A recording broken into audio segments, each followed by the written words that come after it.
வணக்கம். ஃபயர்லைன் நியூஸ் முதன்மை செய்திகள் வாசிப்பது பத்மபிரியா. சென்னை அண்ணா அறிவாலயத்தில் உடன்பிறப்பே வா என்ற பெயரில் நடத்தப்பட்டு வரும் சந்திப்பில் சங்கரன் கோவில் நெல்லை தொகுதி நிர்வாகிகளை ஸ்டாலின் நேற்று சந்தித்தார். அப்போது தென்மண்டல பொறுப்பாளர் கனிமொழி எம்பியும் உடனிருந்தார். சட்டப்பேரவை தேர்தலில் நெல்லை மாவட்டத்தில் திமுக வெற்றி பெறவில்லை என்றால் கட்சி பதவிகள் பறிக்கப்படும் என்று நிர்வாகிகளிடம் முதலமைச்சர் ஸ்டாலின் எச்சரிக்கை விடுத்ததாக தகவல் வெளியாகியுள்ளது. அரசியலில் படிப்படியாகத்தான் மாற்றத்தை ஏற்படுத்த முடியும் என்று நாம் தமிழர் கட்சியின் தலைமை ஒருங்கிணைப்பாளர் சீமான் தெரிவித்துள்ளார். அதனால்தான் கூட்டணிக்காக காத்திருக்காமல் 234 தொகுதிகளிலும் தனித்தே போட்டியிடுவதாக அவர் கூறினார். அரசியல் களத்தை மாற்ற நடவடிக்கை எடுத்து வருகிறோம். நல்ல அரசியல் உருவாக வேண்டும் என்கிற எண்ணத்தோடு செயல்படுகிறோம் என அவர் குறிப்பிட்டார். வாக்குக்கு பணம் கொடுக்கும் கட்சிகளுக்கு மத்தியில் எந்த எதிர்பார்ப்பும் இன்றி பணம் வாங்காமல் 35 லட்சம் பேர் நாம் தமிழர் கட்சிக்கு வாக்களித்ததாக சீமான் கூறினார். கூட்டணி விஷயத்தில் விஜயகாந்த் செய்த தவறை தான் நிச்சயமாக செய்ய போவதில்லை என்று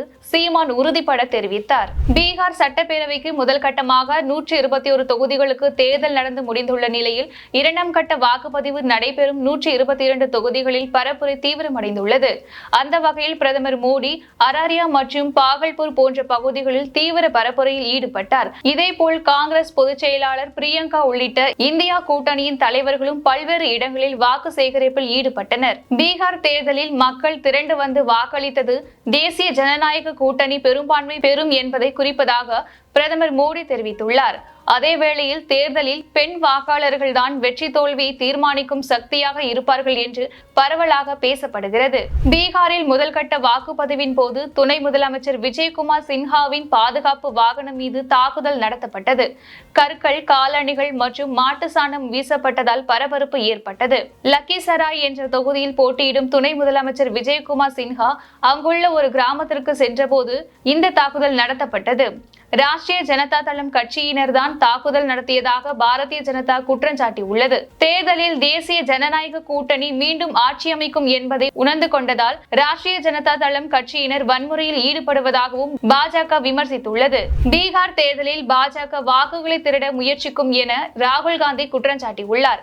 பாஜகவும் தேர்தல் ஆணையமும் ஹரியானா தேர்தலில் வாக்குகளை திருடிவிட்டனர் என்பதை நாங்கள் முழு உலகிற்கும் காட்டிவிட்டோம் என்று அவர் கூறியிருக்கிறார். பீகாரில் வாக்கு திருட்டை தடுத்து நிறுத்தி அரசியலமைப்பை காப்பாற்றுவது இளைஞர்களின் பொறுப்பாகும்.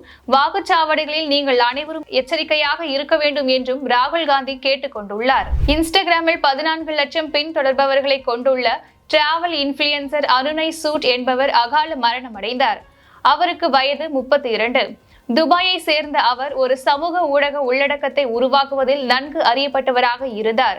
சிறந்த புகைப்பட கலைஞராகவும் திகழ்ந்தவர். பிரபலமான டிராவல் இன்ஃபுளுசராக விளங்கிய அருணையின் இறப்பை அவரது குடும்பத்தினர் உறுதி செய்துள்ளனர். கடினமான நேரத்தில் நாங்கள் பயணிக்கும் போது எங்களது தனி உரிமைக்கு யாரும் இடையூறாக இருக்க வேண்டாம் என்று அவர்கள் கேட்டுக் கொண்டுள்ளனர்.